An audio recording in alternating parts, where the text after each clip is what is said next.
Tsleil-Waututh people, which have been stolen and colonized with the name Vancouver. I'm excited to be amongst people from across Turtle Island tonight and encourage everyone to explore whose lands they are on and support land back movements in your community. A little bit about me. I'm the manager of counseling here at WAVAW, soon to be known as Salal. I'm so excited to be here as your moderator this evening and to spend the next hour with so many incredible activists and folks from the streaming community.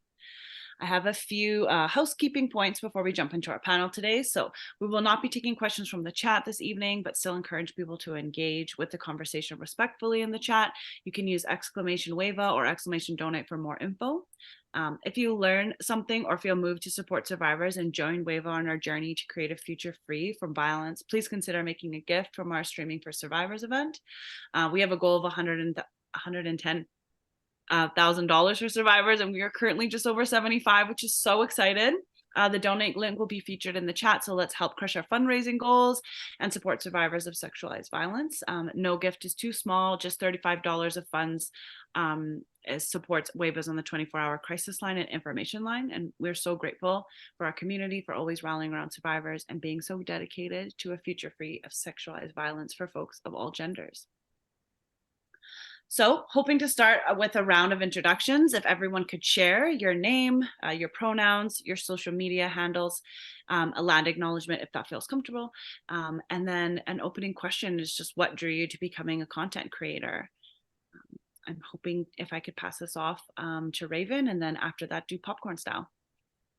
Hi, I'm Raven, also known as RekItRaven everywhere on the internet. My pronouns are they, she, and I'm actually trying out any. So, you know, that's a new development. I got into content creation back in 2016 because my partner at the time told me I couldn't, and I'm petty. So I did. I'm also coming to you from the land where the Powhatan people reside. So I learned that today, and that was exciting. And I will give it to Panda because I know you personally. We do know each other personally. This is true. Hi, I'm AwkwardishPanda or Trish. My pronouns are she, they. I have a lengthy list of the lands that I live on because there were quite a few tribes that are from the Midwest, including the Messiquai, Peoria, Potawatomi, Ho-Chunk, Kickapoo, and Miami Native Americans, most of whom have been displaced to Iowa and Oklahoma. I got into streaming because one day in 2020, I was hanging out in Cypher of Tears stream, and she dropped us all off in a stream where someone was queer and knitting, and I lost my mind for a few minutes, screaming that there were queer crafters on Twitch. I raved at my partner when they got home that night and hollered at him for like 20 minutes about how cool it was and how excited I was to see people like me doing cool stuff on Twitch. And he goes, "You could do that." And 3 weeks later, there were cameras in my office. Amazing. PoopWitch, because I actually kind of quasi know you from Twitch. Perfect. We're passing lots of people we know. You're so wonderful. Hi, everybody. I am PoopWitchX or Haley. My pronouns are she, her. I started streaming also like RekItRaven in 2016. And I actually started streaming because my then, I think, boyfriend, it's been a long, we've been together for 15 years. So it's long time, but he said that I should do it to get familiar with the camera. I was trying out acting, and then I realized that this was the best thing that has ever happened to me. So I have just continued to go forth with that. So yay. I'm gonna bring it to DawgNet. Hello everyone, I'm Colin Marcus Jackson, DawgNet or dog, pronouns he, him. And I am also coming from the Coast Salish People's Lands. That's the Musqueam, Squamish, and Tsleil-Waututh First Nations. Thank you to them for the honor and privilege of broadcasting from their lands. And my forays into content creation actually started way back in 2008 on Blog TV, when really streaming and live video was kind of just coming to the internet. I did that for a few years, had an amazing time. Monetization was not a thing then. And, you know, life circumstances changes, moved to Vancouver. I ended up stepping away from it for some time. And then, like many folks, the pandemic offered me an opportunity to come back. So I started streaming on Twitch consistently again in 2020. And it is a phenomenal experience and just thank you, everyone. It's so fantastic to meet you all. And thank you to, Salal now for the opportunity to be a part of this panel. And I guess that just leaves me. Hi, Go everyone. Em. Woohoo, it's me. Hello, everyone. My name is Em. My pronouns are Faye, Fair, and she. I am a licensed therapist. I'm a registered clinical counselor. I work for Vancouver Coastal Health as my day job. And at night, I am the creative director of BlackwaterDND, which is a Twitch channel that streams TTRPGs and all sorts of fun gaming because that's what I do in my spare time. How did I get into streaming? The pandemic hit and I realized that I couldn't play my weekly D&D game in my living room. So we started playing online. And then that just tripped, stumbled, and fell into the TTRPG space. And starting for a really long time, I have loved TTRPGs. And just as I was getting out of grad school, I figured out a way to marry my love of being a therapist with TTRPGs. So I'm also trained on how to use TTRPGs as a therapeutic tool to help people, specifically people on the autism spectrum, as well as people who deal with really severe social anxiety. So it's super fun. Love my job, love everything I do. And I am streaming today from the traditional, ancestral, and unceded territories of the Coast Salish, Tsleil-Waututh, and Musqueam peoples. Oh, thank you so much. I love hearing people's background stories and just so exciting that it's fallen in and felt really comfortable for folks. Yeah, thanks all so much for sharing, everybody. So I'm hoping to get into the conversation and I can't wait to hear what everybody has to say. So just thinking about today's topic, and the first question we want to start out with is what do relationships in the digital world mean to you? And anybody can start. They feel so inclined, inspired. I'll start. We all We're all just waiting to go here. Yes. No, Raven, go ahead. We all just started at the same time. You're right in the middle of everybody on the screen. No, so. it's fine. I think for me, at first it was a way to connect with people because when I first started streaming, I was undiagnosed ADHD. I am pretty sure I'm on the spectrum as well. I haven't gone through the testing that I need for that, but I was always the annoying kid, or I was the one that people didn't want to be around because, I just said things, or I was the comic relief. So I first joined to try to find connections with people. And as that has progressed, I've made connections, I've lost connections, but at the end of the day, I think relationships in this space have given me a reason to truly be myself. I learned that my vibe attracts my tribe, and I am not willing to kind of settle. So I am, unabashedly, unapologetically me in all my forms. And I have found my voice, which I think allows me to really create, relationships, friendships, things like that are meaningful and not just plentiful. I love that. I love that. I love that. I think it's such an important thing to remind ourselves that the digital space does offer that ability for folks to find people that they don't need to feel like they need to fit in or change, or that there's something wrong with them. Yeah, thank you so much for speaking to that, Raven. And I know two other folks wanted to jump in, so I'll let you two decide. Sure. So for me, I have a daughter who is neurospicy. I am also neurospicy. She was still in foster care when the pandemic hit, and the pandemic kind of pushed me into I literally graduated college on January 1st of 2020 with my degree in creative writing. And we got thrown into being stay-at-home parents who had to take care and be teachers. And we got a note from her teacher that said, good luck, because she was in her 80s and not good with tech. And it was kindergarten where everything is supposed to be hands-on. And they're like, we can't teach kindergartners via Zoom calls. So here's what you got to do. Have fun. And it was very isolating because there's only so much that I'm legally able to do. I'm bound to the state of Illinois at that point with their COVID restrictions and everything else. And it was me and an 8-year-old, or at that point she was 4.5 or 5, home alone, with no friends. My family does not live anywhere close to me. I didn't have many interpersonal friends. The one that I did was going through cancer treatment and could not see anyone as soon as the pandemic hit. So it was just the two of us. And when I discovered Twitch, it started to become this whole thing. And then I started streaming and I started making friends and I started developing a community. And it was such a much needed social interaction for me that was natural because I was a gamer before Twitch was around. Like I was OG Warcraft back in vanilla. Like that's how I met my partner, was World of Warcraft. 14 years ago now, almost 15 years ago now. So, like that, it's such a natural thing for me to be able to just talk to people that it just fit. And it gave me that much needed social interaction that I didn't have, as isolated as I was during the start of the pandemic. And I've made some of the best friends I've ever had via being a streamer. Some of the things that I Wow. think I see. Sure. Oh, sorry, Karen. Sorry, I didn't mean to speak over you there. No, go ahead. No, go. Just kind of building from what Trish said, I think some of the things that I've noticed the most as a therapist who I work primarily with young people. We see these incredibly beautiful social beings who are butterflying barely into like the people that they are going to be. They're just starting to find out they're going to be.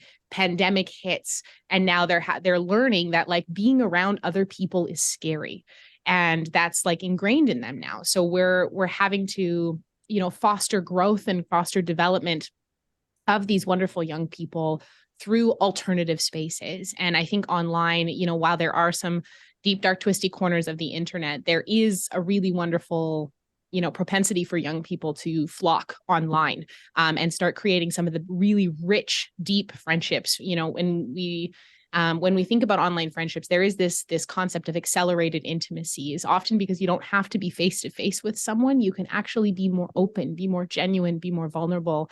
And I think that kind of bleeds over into the streaming community. At least I certainly see that with, the community that has popped up around my show.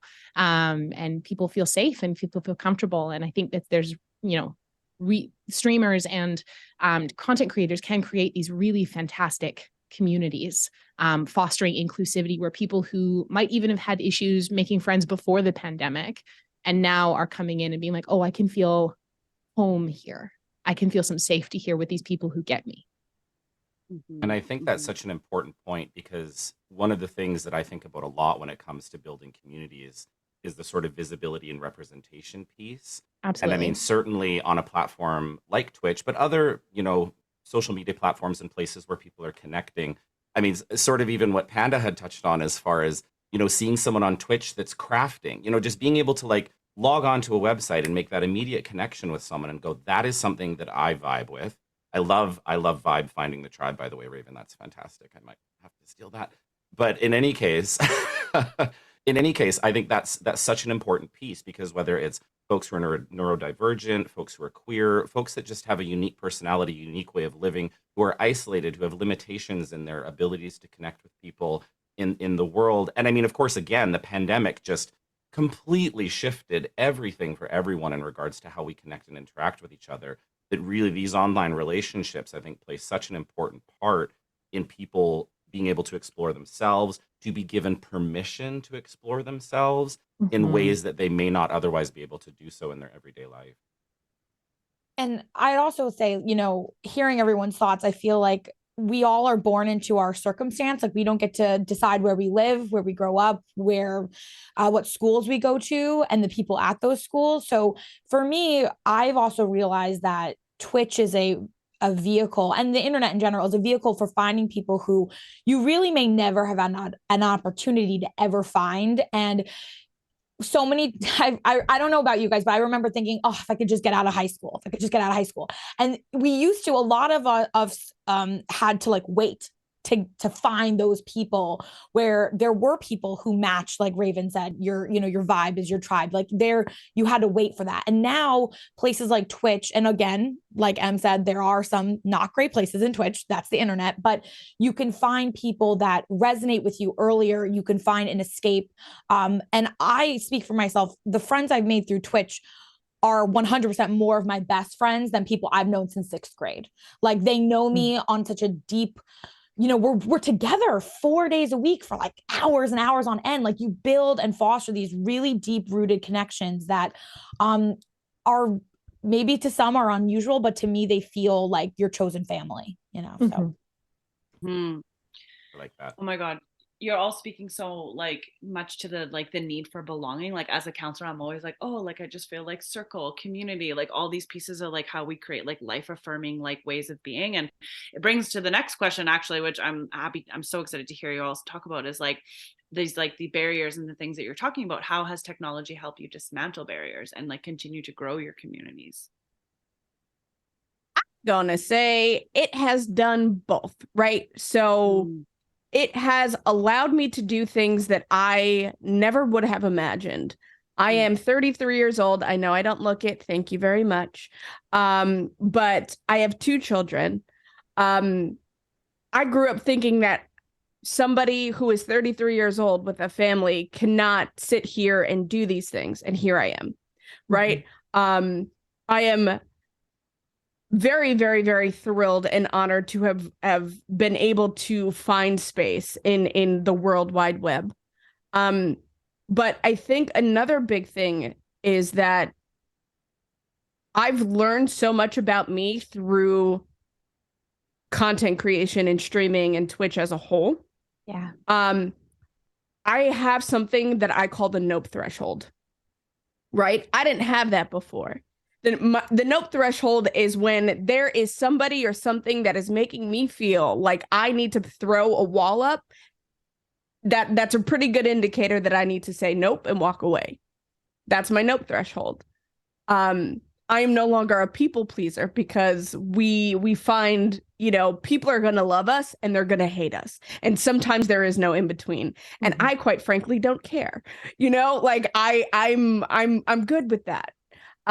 But because it is so boundless, in order to kind of survive in this weird, desolate, but overcrowded space, it's a Wild West out here. You have to create those boundaries, and you really begin to, again, kind of going back to the vibe and the tribe thing, like you have to really learn how to navigate it and find those people who will navigate it with you in the ways that add to you and they're not parasitic. Yeah. That's a really good way of putting it, because in the end, we are talking about dismantling barriers, of course, again, as we were all just talking about, being able to connect with people that we vibe with and finding that kind of shared understanding. But it's true that at the same time, we also then are opening up our community to potential bad actors that we then need to, again, set those boundaries for. So it's like you're dismantling barriers while also having to build some barriers at the same time. Some platforms allow you to do that easily and you can work with it well, others not so much. But it's true. I think, Raven, you've made such a good point in regards to sort of protecting yourself first and recognizing that, you know, in the end, you can't please everyone.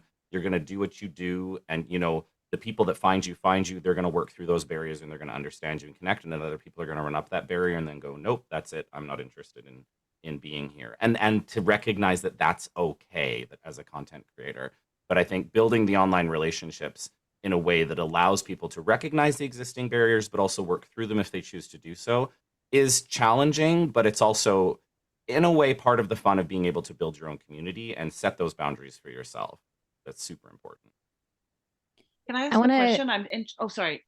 Go ahead, Em. I'm so sorry, Karen. I feel like I keep talking over you. I apologize so much. I really want to, like, you know, what Dawg and Raven are saying is my background is in storytelling. And I think, you know, and that's kind of how I gonna unfold it into the TTRPG space. And even therapy for me is a way of helping people retell their stories in a way that helps their trueness sing out. Because a lot of times there are things in the world that, you know, are saying you can't tell this part of your story, or that's the wrong story that you can't share with people.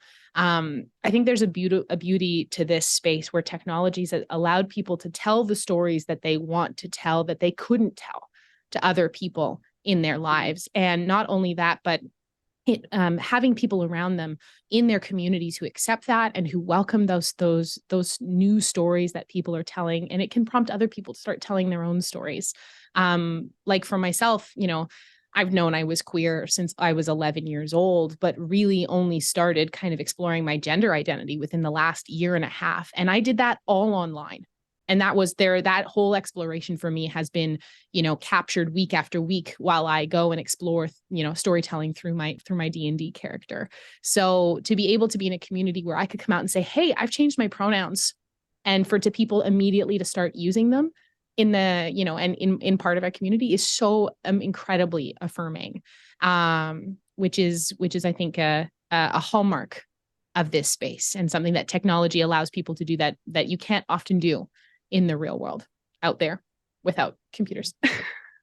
Yeah, that was my curiosity. Like, I feel like with all of you, like all the things that people are bringing up, like, I'm curious if it feels more comfortable to feel safe and to have boundaries in the digital world than it does to feel in the real world, because to have that strength, like Raven you're describing, or like the ability, like that you're talking about, where you're like, I changed my, my gender expression and my pronouns, and it was just like, it felt accepted and loved and cared for and held. And like, coming from a world like me particularly, I don't spend too much time in the online world. Like I feel like that happened, and I'm curious, I guess, is like how smooth that transition feels in comparison to the real world. Because for me, feeling the belonging and like in the world that, like, in the small communities that I've been in, like, I don't know if having strong boundaries or being a people, like changing my people pleasing attitude has felt that easy, actually. I think that Twitch communities, each one is like a microcosm of the world. So, and it's an accelerated microcosm because you do spend so much time together, and you are, I guess it depends on your, what your content is, but you are spending time with people they're in your home with you, they see your dogs walk by, you're talking about your day. And while you open up, they're opening up, and you really do fuse these some deep, really connections. But just like, everyone said, you also, because it's an open door, anybody can walk into your house, essentially. You need to have those barriers ready to go as well. The people pleasing, I also, Karen, was a huge I called myself a pathological people pleaser, because I would like lay myself on the ground and let someone crack my spine in half. It would make them happy. It was so bad. And I don't think that without Twitch, I would have been able to get rid of that as quickly as I have, because it is a muscle that you work out daily, hourly sometimes, where you have to continuously say, nope, like Raven said, this is a nope situation. You need to go. It doesn't even have to be that they're breaking TOS or they're breaking a rule. It just, if their energy is off, that's all it needs, and that muscle that you work every stream, it gets better and stronger as you go through. And then you slowly realize that you've cultivated very like-minded people who not only respect your boundaries, but they're also the first people to be like, no, this vibe is not right. Like, they are in it with you. They're on the journey with you, and you're all sort of cultivating this together. So it really is like you open the door to a little world. And if you don't like that world, that's fine. There's another one right next door. But that's the thing, is that you have to also be prepared that like you are going to have to set up boundaries, and some people are going to need stronger boundaries. And some people you're like, I've really developed a true trust with you, and I can, maybe not keep your boundaries, but maybe it doesn't have to be so on the defense, like with a newer person kind of thing. Mm-hmm. Yeah, I'm kind of right there with y'all. It's streaming very much for me because I've always been a people pleaser and a lot of that. And I'm sure for a lot of us, it comes from trauma and everything else. And it's just a thing that develops. And then most of us, or if not all of us, being neurospicy, and it's a whole thing, right? So for me, it's very much the same, because I've had people, especially when I very early on in my streaming career, cross those boundaries in very significant and very traumatizing ways, right? So I've had to learn, there's my wall, and if the vibe is off, goodbye. And you start to hone that a little bit. You start to get on that thing, because you have to have that boundary. But at the same time, it's opened up a whole other world for me, because here I am in the far west suburbs of Chicago, and I'm just a queer, very awkward panda. Someone pay attention to me, please. I have no friends. And now I have all these people that I could talk to and shoot the shit with in my stream. And we all get along, and we all kind of come from similar backgrounds, and we're all interested in the same stuff. And you get that communal thing. And then you have your core of the community, where if you want to try something different, they're going to show up. Like we all have those people that if you want to do something different, they're gone. They don't want to sit around. But then you have that core that will show up for whatever you do and just share in your joy. And it's the coolest thing. Yes. But that boundary is super important. I do kind of just want to like chime in a little bit too, is I find that the more I do it, the less there is a transition between the digital and online world. Like I am who I am. And you are going to get me as I am, both in this space, in this little box that you have me here, and when you see me out and about. Sometimes I may have my hair on. Sometimes I may have makeup on. Other times maybe not. But across the board, like I am the same person. So I will say that having created this community, having been in this space and having learned myself through, you know, creating relationships with others, it is a seamless transition. I absolutely agree. Yeah, like it feels like the other thing that I want to say just like quickly is like that isn't that what community is supposed to be? To make you feel safe, to make you feel like you can be yourself. And the fact, like, I know sometimes that, like, you know, there's this whole like, oh, well, people online aren't your real friends. And yet people online are being real friends than everybody else is in the actual world. And so I just think that that's such a, like, a beautiful space to remind everyone else that, like, actually, no, this is how I'm supposed to be held. This is how I'm supposed to be seen. And this is what community is supposed to look like.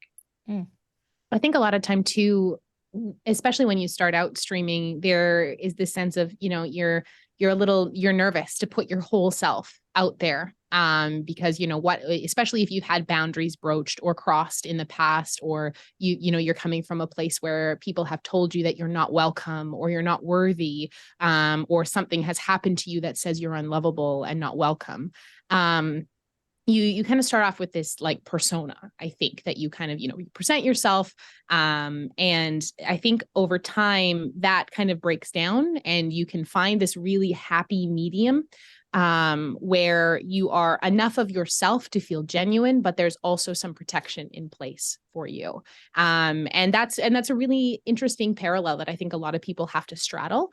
And then we have the, like, what's always fascinating to me is this concept of bleed, that it's like when you try things out online, and maybe you are more of your whole self online. And then maybe, and, you know, a couple of people were talking in the chat about it. It's that, like, you can actually go and try those things outside of the online space and maybe find success with them. So it can provide this really safe opportunity to experiment with new aspects of yourself while still staying protected. Yeah, and to bounce off of that. Oh no, go ahead, Colin. Sorry, Panda. I was just going to say quickly, it's almost like a safe testing ground for yourself. Yes. Right? That you have opportunities to explore yourself, and in turn, you know, other people are exploring themselves in the same way within your community, and that's pretty awesome. Yeah, I mean, I kind of went into streaming where I am the exact same person on stream as off stream, and I always have been. And I think a lot of that is I went into streaming going, I'm going to be myself and who I am and loudly queer and not give one single fuck. And if somebody has a problem with it, they can get wrecked. Yeah. And that's, I mean, where I'm right I here. started, and it has made me so much better about doing that in public, because now I don't give a fuck what somebody thinks about me. I just don't. Yeah. And if I can belonging, sorry, go right. No, go. Because I have a community that I come back here and be like, look at what this asshole had to say. How funny is that? And they're just going to be like, yeah, screw them. You know, I can't agree with this more, because I have always my whole life been told, calm down, you're too much, you're too loud, you're saying too many things, talk slower. And my community, sorry, my dogs are barking.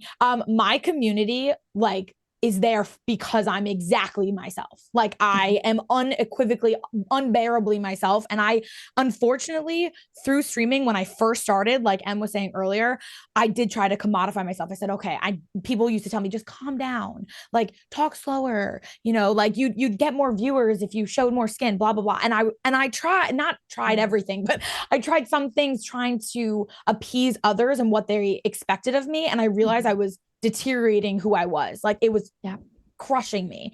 So I was like, F that. I don't know if we can curse or not. I mean, fuck it. Fuck that. And I was like, I'm going to be myself. And if you come in and you're like, you know what, this is too much for me, I wish you well. Go find somebody who's more your vibe. But like, I am not going to diminish who I am for anyone else. And that also intrinsicness of like what Trish was saying earlier, like I also now am much more confident in person. Like if you don't like it, it's fine. We're good. Like you live your life. I'm happy for you. But like, I'm not going to even do that in person anymore. And that confidence sparked because of streaming too. So I agree. It's so funny that you say that, because literally in my stream yesterday for Streaming for Survivors, I'm like in my leather, I'm covered in little happy face stickers. And this person comes in, and because, you know, it highlights the first chat message, right? It just says, they just said, I came in here because I saw it was Mario Kart, but now I'm like, nope. And they just left. And everybody in chat was like, that's fine. Okay, bye. Right. Like, see you later. It's so funny. But that's the beauty of it, because it's true that in the end, perhaps someone who has a really outgoing, energetic, you know, personality going a mile a minute versus someone who is more chill, like, everybody can find a space that works for them on a platform like Twitch. And we then, as content creators, have the opportunity to create a space that is genuine and fits for us, and then find our community from that. So cool. Building on what you're saying, Dawg, I think that something that I think about a lot too is how a lot of times from people who are consuming content, there is an appeasal of like, you have to do this for me. I want to see this from you. And I think it's really wonderful when content creators can be so confident and affirming of what they want to do. Like, this is my content. If you don't want to be here, don't be here. Then this is not for you. And rather than having to feel like they need to appease people who are consuming content out there in a mass. Yeah, I think Dr. B from Take This had a really good tweet about that this morning. And it was the only thing content creators owe you is content. And if you don't like the content, find someone else to watch. That was the gist of the tweet. And it was speaking my language. Oh my gosh, I love this. I feel like you have converted me. I've never felt that type of way until I started working at WAVAW, and people were like, yeah, it's chill. You can swear, you can be loud, you can be Latina. Like, it's all good. And so just wanting to like honestly honor all of you, like, it's fantastic to hear you. My heart is like so happy that you all are just yourselves and fucking good, and like, fuck you if you don't like it. And yeah, as like one little like weirdo outsider to the other, like, I'm just so happy to hear that y'all folks are doing this every day, because that's what everybody deserves. And yeah, I just want to have a fangirl moment there for 1 sec. So yeah, I mean, I feel like so much of these questions just like roll right into the next one. And you know, one of them is we're asking like, how do you nurture your community in a way that balances autonomy, like you're describing, and accountability as content creators? And if you ever have an example about it, or just like, you know, your theories on that, like, yeah. I treat everyone the way that I want to be treated. There is and will be accountability in my circles because we are human. There is no shame in making a mistake. Because your mistakes typically don't define you. I say typically because there are, you know, some things that it's like, bruh, you know. But but it is how you bounce back from that mistake. So that's what I teach out. For me, like, I've curated that space where we can have really hard conversations, because I am a marginalized individual. I am intersectionally marginalized. My marginalizations, they don't separate. Like, I am one conglomerate of a person. And so I don't just have queer issues. I don't just have Black issues. I don't just have non-binary or trans issues. Like, they're not identities that are separate from me, the person. So when I, you know, started really curating that community and being unapologetic, it was, hey, we're going to talk about these things. This is not a cozy space. This is not what, if you're looking for a quote unquote safe space that you've been taught, this isn't it. We are safe in the ways that we explore the world, but we are going to talk about things that are going to be uncomfortable, because the world is real and it impacts us. And the internet is nothing but a reflection of the society that we find ourselves in. So I love accountability. I am wrong a lot. I make a lot of mistakes. I get that. I love when somebody feels comfortable enough to be like, Raven, you kind of came out of pocket with that one. Like, maybe you shouldn't say that. Like, or I know that this is what you meant, but this is how you said it, and I don't like that. Or when you did X, Y, and Z, like, it made me feel some kind of way.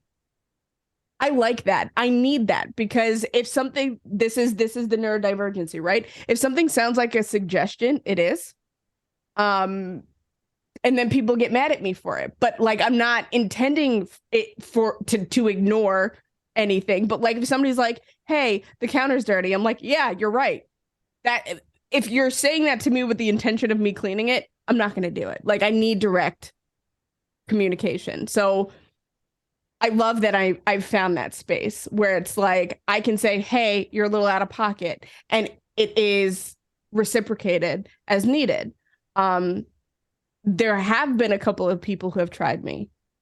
You should probably ask them how that worked. Just kidding. They're no longer there. They usually, I'm good. I love it. I love it. I think one of the things that reminds me of is this book that I'm reading by Pixie Lighthorse about boundaries and protection. And we live in such a culture where like conflict is scary. And what she describes like through like nature and learning and sacredness is like that boundaries are actually a space to grow closer. That vulnerability gets deeper when we're able to say those things like, hey, that was out of pocket. Hey, can we have a conversation about it? Hey, this is how this thing made me feel. And there's some accountability, because that sharing and that vulnerability makes us closer. I think so too. Yeah. Just a quick example too is I did have somebody who was what I call my inner circle, right? So like the people who know me.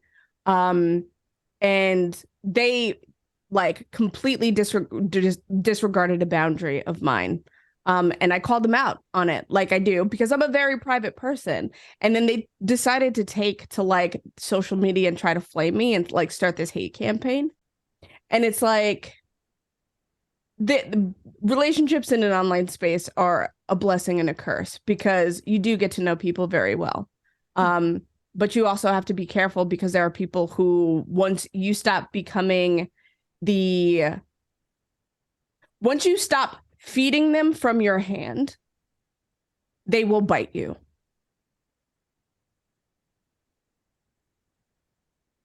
So like, it is what it is. They got held accountable in a way that they were not enjoying, but nobody enjoys it. I think accountability is, building off what you're saying, Raven, it is kind of a cornerstone of what we as content creators can do. Though it is not our job to police or to teach or put in emotional labor where we don't need to, especially folks from, as Raven was saying, intersectional identities and marginalization. There is no universe in which people who are more marginalized need to be doing education for people who are less marginalized ever. But I think that the wonderful thing that we can do as creators is evoke advocacy for what communities and what identities and what projects you're passionate about, because we all have platforms of some description. And if that's the small soapbox that we get to stand on and talk about the issues that are important to us, and we get to lean into those difficult conversations and say, no, if you're going to stay here, you're going to come into this difficult conversation with me, be here. Let's talk about this. Let's make sure this is something that is, important. And I think for me in the TTRPG space, I see a lot of, streams that don't advocate for social justice issues. And that's something to me that's like, why? You have a certain number of people coming and watching you every week talk about social justice issues, talk about the campaigns you're passionate about, talk about things that you need to donate to. And please donate to this thing. We have small platform, whatever size your platform is, use it. And encourage people to lean in rather than back away slowly. Such a good point. And I have to say, like, I'm a cis white guy, right? Like, in the end, as far as my platform goes, I recognize that I have a lot of privilege. And when I first came back onto Twitch and was kind of finding my way through, mainly LGBTQ plus communities for the most part on the platform, I was so appreciative. You know, I mean, of course, like within my community and my real life, yes, like there's things we all know we want to advocate for and that we believe in and the values that we hold dear. But like kind of seeing how people were handling it online, leading by example that way was so valuable for me because I wanted to make sure that I was able to create that sort of a space, knowing who I am and how I could be. I mean, I'm a guy with a big black beard and piercings in my face. Like, you know, I'm intimidating and I don't look like the sort of guy who's going to be super friendly up front. And so I wanted to lead by example myself by following other people. And, you know, in particular, there's one streamer who I hold dear that I kind of fell in with very early on when I came back in 2020, which is Lori Bird, a lovely, lovely streamer from Texas, drag queen, love her to death. But she was making a point of, you know, trying to avoid ableist terminology whilst streaming and trying to therefore encourage her community to do the same. So that was something that I then wanted to try and follow through on myself. And it's a tricky thing to do because on one hand, you're trying to hold something close to yourself that you believe in, but at the same time trying to encourage what could potentially be a large group of people to kind of the same way. And I found for myself, the best way to go about that was, you know, holding myself accountable in words that I use on stream. If I slip up, acknowledging it immediately. And then also if I see someone use terminology in chat that I might not agree with, I'll just say, hey, you know, I prefer not to use that word for these reasons. And 99% of the time, the chat will go, oh, I'm so sorry. You're right. I didn't even think of that. And I'm like, it's all good. I said, it's easy for us to fall into that. It's part of our lexicon. It's easy to do. But yeah, those sorts of examples that people are setting out there on the platform are just invaluable to new creators, but also in building safe communities and places, yes, that might not always be comfortable because we do need to have hard conversations from time to time, but at least where we kind of know what the rules are, so to speak, the boundaries that are in place and the expectations that we have of our communities. Yeah, we do the no ableist language in my community as well. We have a command that was actually written by Cypher of Tyr, who's in chat right now. There's a link to an entire document with other words you can use and which ones are ableist and why they are ableist. And I've started to find me correcting my family, correcting my friends off stream, correcting myself off stream. And it's a ripple effect because it just becomes automatic. And it's one of those things that I'm starting to see more and more channels across Twitch do it because one streamer started it somewhere. And it's affecting all of this change. Like, I can't remember when I've used some of this language now because I'm starting to be very cognizant of what I'm saying when I'm saying it. So that's totally a thing that I'm seeing more and more across the platform, service, whatever you want to call it at this point. And I think also as you establish your community, it becomes easier and easier. Like you set rules, right? Like almost all of us will have rules, and it becomes easier and easier to implement those rules as your community grows. And as we talked earlier, set those boundaries. Someone like, if someone comes in and says any kind of derogatory anything, they're just gone. Like we don't even make allowances for it. We don't give them a second to try to explain, oh, it's a joke. It's not a joke. You're not joking. You wanted to get a rise out of me or my community, and we're not going to give you that privilege. So we just boop them right out. But the thing is like, I think like that is a lesson that newer streamers are not as like we were all talking about before. You want everyone there when you're first starting. You're like, oh my God, somebody's taking time to watch me. And like, you still have that feeling as you grow, but it's like, you're willing to make a lot more exceptions in some capacity earlier on in your career than you are later on. And I hope that as more of these kind of panels happen and maybe some newer streamers are watching, they'll be like, you know what, I'm going to set the precedent now, because it'll be even easier a year from now, 5 years now, when you say, okay, like I'm not going to let any of this language in my space. Like I'm not going to pollute it with this kind of talk. So, but that's for some people, that's harder to set that precedent early. And some people have to learn a really hard lesson. And sometimes it's like, if you do it now, it'll be much easier down the road. So I 100% agree with that.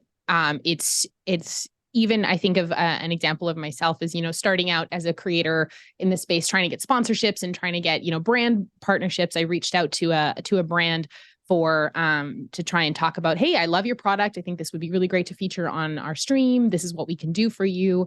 And someone, you know, that person then at the time just like trauma dumped their entire life story onto me. And I was like, but buddy, I'm trying to do a business deal. with you. So just because I am a content creator and because I am an empathetic person and also like because I am a therapist, it doesn't mean you get to trauma dump on me while I'm trying to do a business deal with you. So I think that there's, and I was really new in the space and at the time was like, okay, yeah, sure. I'm going to sit here and listen to this because, you don't want it to splash back on your brand or you don't want it to like reflect poorly on you as a person, especially as you're entering into the public space. But thinking about this now, it was like, I should have held a harder boundary. I should have called that out. And I think that with the platforms that we have, it's so important to be able to encourage people who are just entering this space that's like, hold your line. There is never, ever a problem with you holding your line, whatever your line is. And if the people in your community who are supporting you will help you hold that line, even if you can't hold it yourself. For a little bit. I know there's, I shout out the mods at our community all the time that, if there's ever anything that is directed towards our cast or our DM or the way that we tell stories, they're gone. There's just no, as Haley was saying, there's no second chances. You're just gone. Right. And I think it's important for content creators to remember that no one person is going to make or break your community. Yes. In the end, if that person comes in, they're being an asshole, saying shit you don't agree with, get them out, right? Like, it's just not worth the hassle in the long run, either in regards to setting up the boundaries for your channel or just potentially having to deal with that person again. Because as soon as you invite them in and allow them to stay, they're going to be back and they're going to keep causing the same problems. So really, yes, no one person will make or break. They're out. And no matter, sorry, go ahead. And to just finish off that thought, even if that person has a big following behind them. Yeah. One person is going to make your story, no matter how big their following is as well, no matter what they tell you they can do for you, no matter how they're going to try and let you meet this person, those people are not welcome. And also just the flip side, because I'm like a mush, is that it's not always necessarily about, banning people. And obviously there's a very specific group that we all know. The trolls, we know.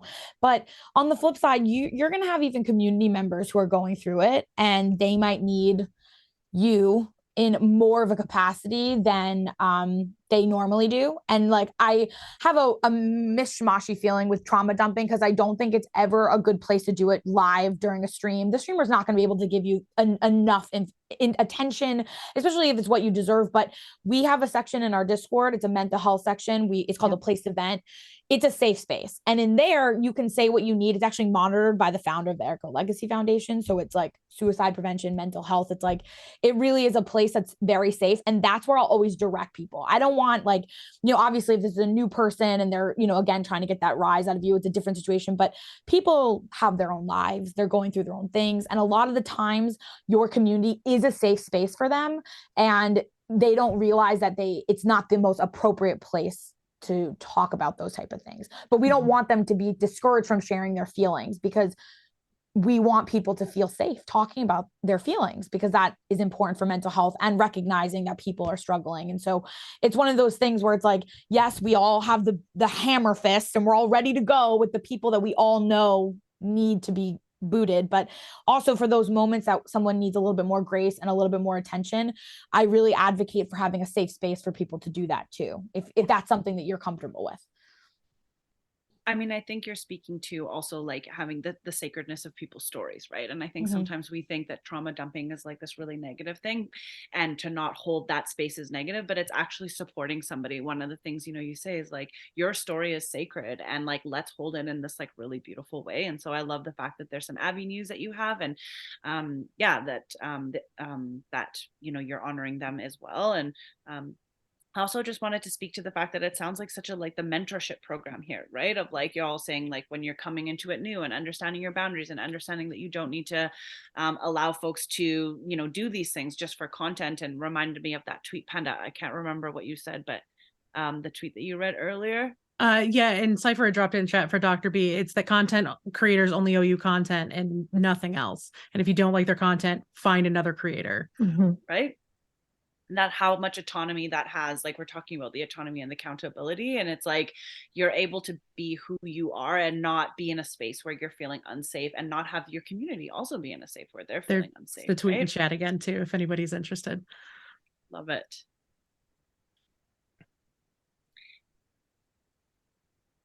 So we're coming closer to a bit of a time, and this question feels really large, and I'm also just like super interested if folks want to like maybe answer it in a smaller way. I would love to hear like online friends or in-person friends.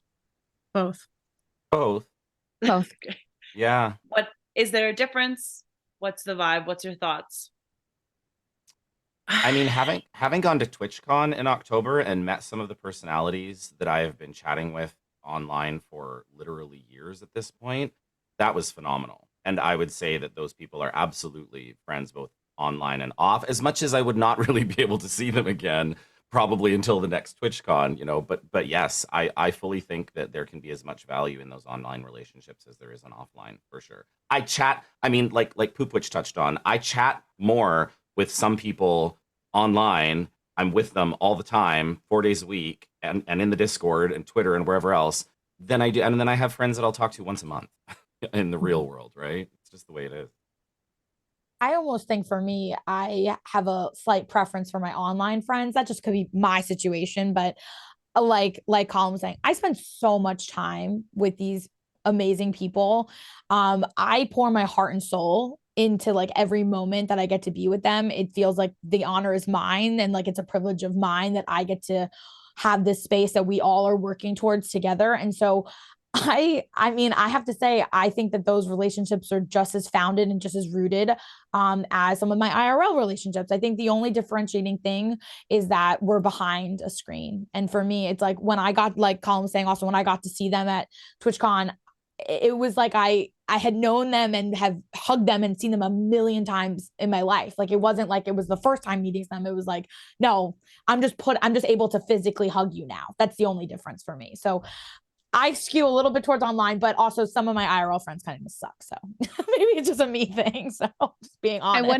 I wonder if it's a pull because it's often online. We seek out communities that we're not necessarily immediately that aren't immediately accessible to us as in people in real life. Like, where are you going to go around and put a bunch of queer folks in the same room all at once? Yeah. Rather than, and you know, to immediately have community right away based on, I even think of like looking at the tags of this stream. I could click one of those and immediately find streamers that have a propensity or towards talking about like LGBTQIA2S plus content, or have those as an identities. And if I want to be in those spaces, I can just go find them, or create them myself, rather than having to, you know, weave through the droves of people in a real life situation and stumble through the small talk that is so difficult often when you're trying to make a new friend. You can just kind of dive into the big stuff, that accelerated intimacy stuff I was talking about before.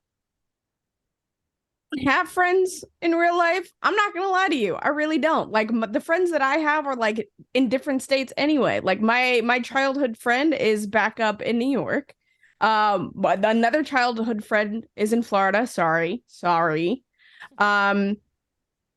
So, and like by the time like friendships were starting to happen, COVID hit, and I was dealing with a very traumatic birth and being sick and like really very sick from it.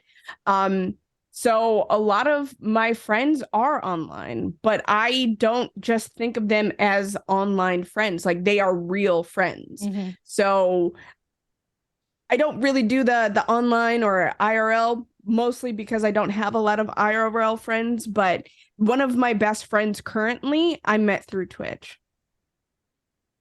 Thank you. Yeah, I think that bounces off why I said both, is because most of my IRL friends are friends that I met through Twitch that are now IRL friends. Mm-hmm.